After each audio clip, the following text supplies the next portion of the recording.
మనం ఇప్పుడు కడపలోని దేవుని గడప ఆలయం దగ్గర ఉన్నాం. ఇది కళ్యాణకట్ట ప్లేస్ అన్నమాట. ఇప్పుడు దర్శనానికి వెళ్ళబోతున్నాను.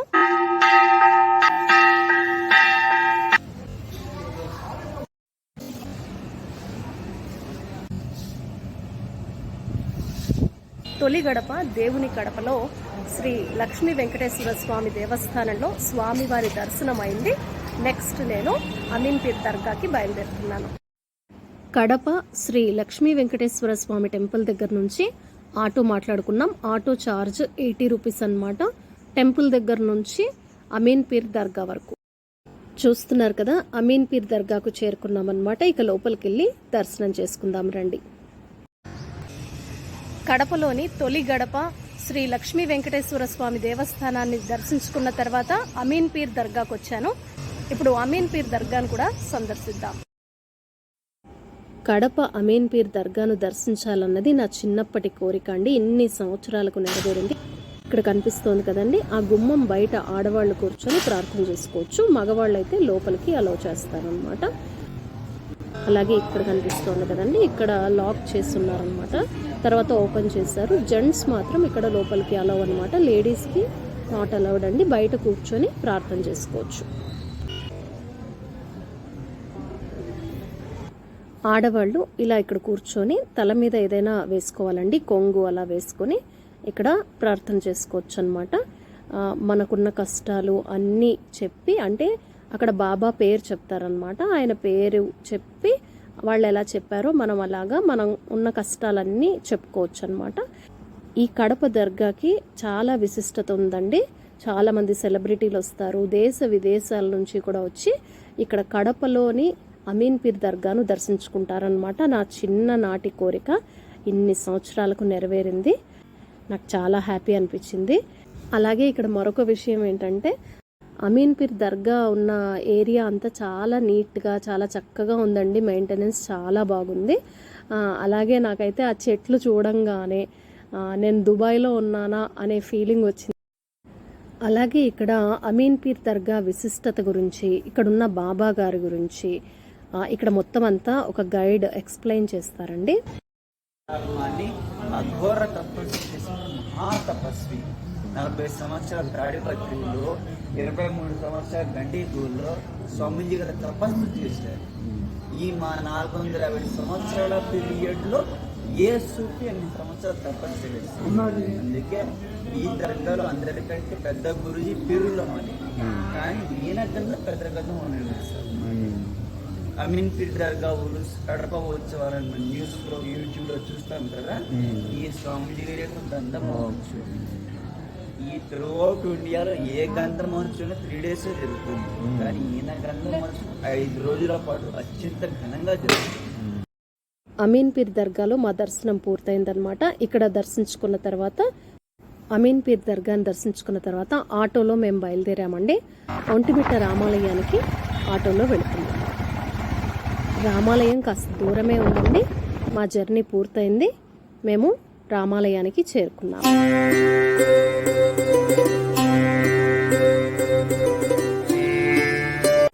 ఒంటిమిట్ట శ్రీ కోదండ రామాలయానికి చేరుకున్నాం. ఆలయం చూస్తున్నారా, ఆటోలో ఉండంగానే మాకు కనపడింది. చాలా పురాతనమైన ఆలయం అండి. ఈ ఆలయం గురించి తెలుసుకున్నప్పుడు చాలా సంతోషం అనిపించింది. అతి పురాతనమైన ఆలయం. మరొక విషయం ఏంటంటే, హనుమంతుల వారు లేని ఏకైక రామాలయం అండి ఇది.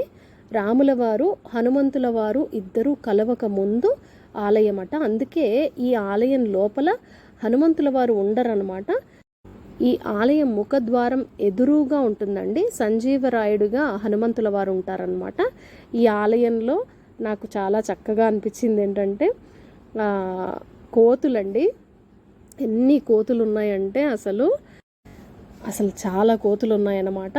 మరొక విషయం ఏంటంటే, నా బ్యాగ్లో వాటర్ బాటిల్ ఉంటే ఒక కోతి వచ్చి నా బ్యాగ్ మీద చేయి పెట్టి అది వాటర్ బాటిల్ తీసేసుకుందనమాట. నాకు తెలియదు ఆ విషయం. మా అబ్బాయి నన్ను ఏదో ఆశ్చర్యంగా చూస్తున్నాడు, ఏంటో ఏమీ చెప్పకుండా చూస్తున్నాడు. వెనక్కి తిరిగి చూసేసరికి కోతి వచ్చి నా బ్యాగ్లో బాటిల్ తీసేసుకొని అది ఓపెన్ చేసి కింద పడేసి తాగిందనమాట. అది తాగిన తర్వాత మరొక కోతి వచ్చి అసలు మనం ఎలా ఒక వాటర్ తాగుతామో అలా వాటర్ బాటిల్తో తాగిందనమాట అండి. అదొకటి చాలా సంతోషం అనిపించింది. ఆలయం అయితే చాలా పురాతనమైన ఆలయం అండి. ఖచ్చితంగా మీరు ఇప్పటి వరకు చూడకపోతే ఖచ్చితంగా చూడండి. శిల్పకళ సంపద అని చెప్పాలండి. రాతి శిల్పాలు ఎంత అద్భుతంగా ఉన్నాయంటే మనకి అక్కడి నుంచి విడిచిపెట్టి రాబుద్ది కాదండి. అయితే ఆలయంలో ప్రదక్షిణలు చేస్తూ ఉంటాం కదండి. మధ్యాహ్నం సమయం సమ్మర్ కావడంతో ఆ బండలంతా నేల కాలిపోతోందండి.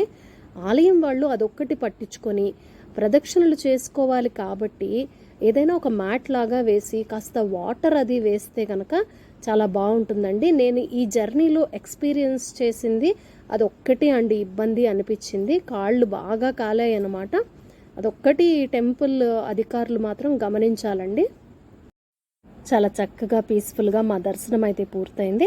ఇక ఆలయం నుంచి బయటకు వచ్చి ఎదురుగా స్వామివారి ముఖద్వారం ఎదురుగా సంజీవరాయుడుగా హనుమంతుల వారు ఉంటారనమాట. అక్కడ స్వామివారిని దర్శించుకొని పక్కనే అన్నప్రసాద కౌంటర్ ఉంటుందండి. నిత్యాన్నదానం ఉంటుందన్నమాట. అక్కడ భోజనం అది చేసుకొని మేము మళ్ళీ ఆటోలో బయలుదేరాం. అమీన్పీర్ దర్గా నుంచి ఒక్కటే ఆటో అండి.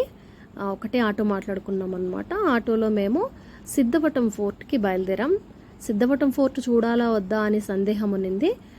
బట్ సిద్ధవటం ఫోర్ట్ అయితే సరే చూసేద్దాంలే అని మేము అక్కడికి రీచ్ అయిపోయామన్నమాట. సిద్ధవటం ఫోర్ట్కి రీచ్ అయిపోయాము. ఆ సిద్ధవటం కోటలో ఏం చూస్తాంలే అని అనుకున్నానండి నేను స్టార్టింగ్. కానీ చాలా బాగుందన్నమాట. వ్యూ అయితే చాలా బాగా ఎంజాయ్ చేస్తారు పిల్లలు పెద్దలు.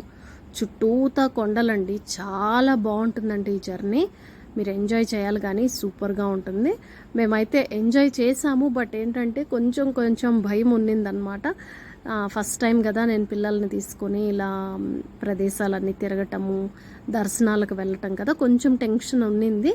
బట్ ఎంజాయ్ చేసాము. కాస్త కాళ్ళు కాలటం ఇలాంటివి వరుసగా కంటిన్యూస్గా తిరుగుతున్నాం కదా, కాస్త అలసట అనిపించినప్పటికీ కూడా కొన్నిసార్లు డల్గా కాస్త మళ్ళీ ఎనర్జీ అట్లా పుంజుకొని మేమైతే మా జర్నీని కొనసాగించామన్నమాట.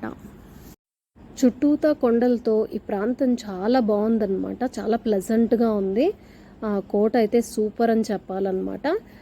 మా పిల్లలు అప్పటి వరకు కాస్త డల్గా ఉన్న పిల్లలు ఇక్కడికి వచ్చి ఇదిగో ఇక్కడ మెట్లు కనిపిస్తాయండి, ఇది ఎక్కి పైకి వెళ్ళిన తర్వాత వాళ్ళ మూడ్ మొత్తం మారిపోయిందనమాట. అప్పటి వరకు ఏదో శిక్ష వేసిన పక్షుల్లాగా నా వెనకంటి వచ్చారు.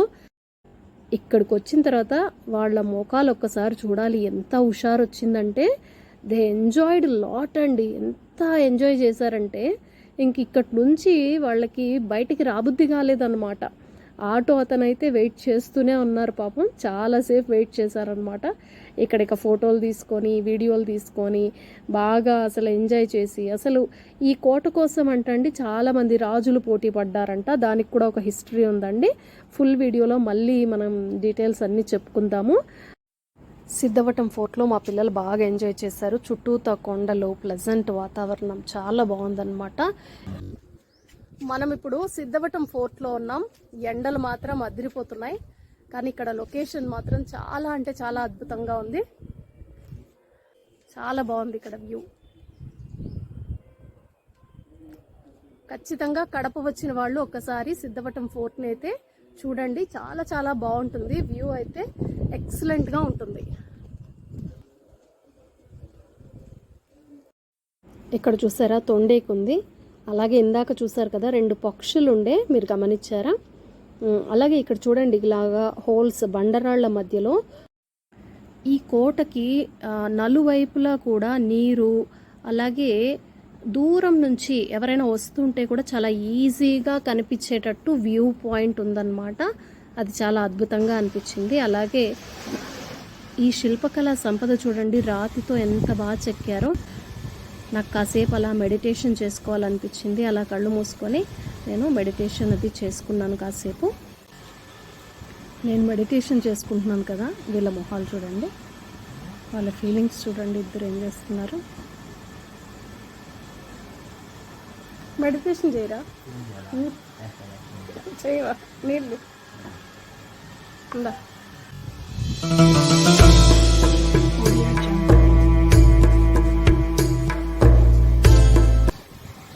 మొత్తానికి సిద్ధవటం ఫోర్ట్లో చాలా టైం స్పెండ్ చేశాక ఎంజాయ్ చేశాక ఇక బయలుదేరామన్నమాట. నెక్స్ట్ మేము సిద్ధవటం ఫోర్ట్ నుంచి బ్రహ్మంగారి మఠం వెళ్ళాలి. బ్రహ్మంగారి మఠం వెళ్ళటానికి ఫస్ట్ బద్వేల్ చేరుకొని బద్వేల్ నుంచి బ్రహ్మంగారి మఠంకి వెళ్ళాలన్నమాట.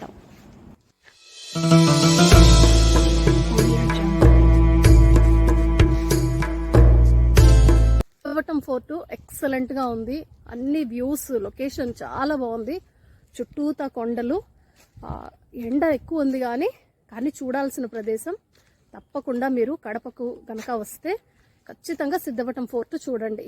చాలా అంటే చాలా బాగుంది. కానీ ఎండ మాత్రం దంచి కొడుతోంది, అదొక్కటే చూసుకోవాలి. కానీ చాలా బాగుంది. వ్యూ అయితే ఎక్సలెంట్ అండి. తప్పకుండా చూడండి, ఇది నా అడ్వైస్.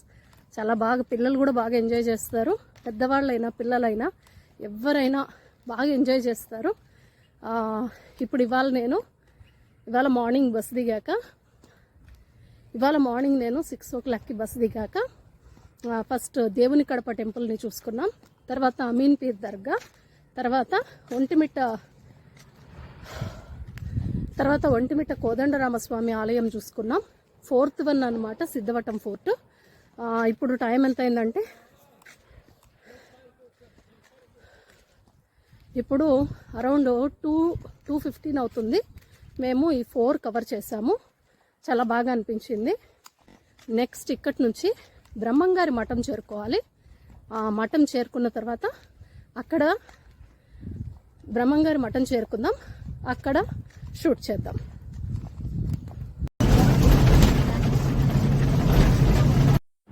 బ్రహ్మంగారి మఠం చేరుకోవడానికి బద్వేల్ బస్ ఎక్కాము. ఐ థింక్ 1 hour అనుకుంటానండి, 40 minutes జర్నీ. తర్వాత అక్కడ బద్వేల్లో దిగాక మళ్ళీ మరొక బస్ పట్టుకోవాలి. మరొక బస్సులో మళ్ళీ బ్రహ్మంగారి మఠం డైరెక్ట్ బస్ దొరుకుతుంది బద్వేల్ నుంచి. బద్వేల్కి చేరుకోగానే బ్రహ్మంగారి మఠం వెళ్ళే బస్సు డైరెక్ట్ బస్ దొరికిందనమాట. ఆ బస్సు ఎక్కేసాము. సిద్ధవటం ఫోర్ట్ నుంచి బద్వేల్కి 1 hour, బద్వేల్ నుంచి బ్రహ్మంగారి మఠంకి 1 hour అని అనుకుంటున్నాను, లేదా 40 minutes జర్నీ అండి. అరౌండ్ మేము 3 o'clock 3:15 అట్లా బస్ ఎక్కింటాము.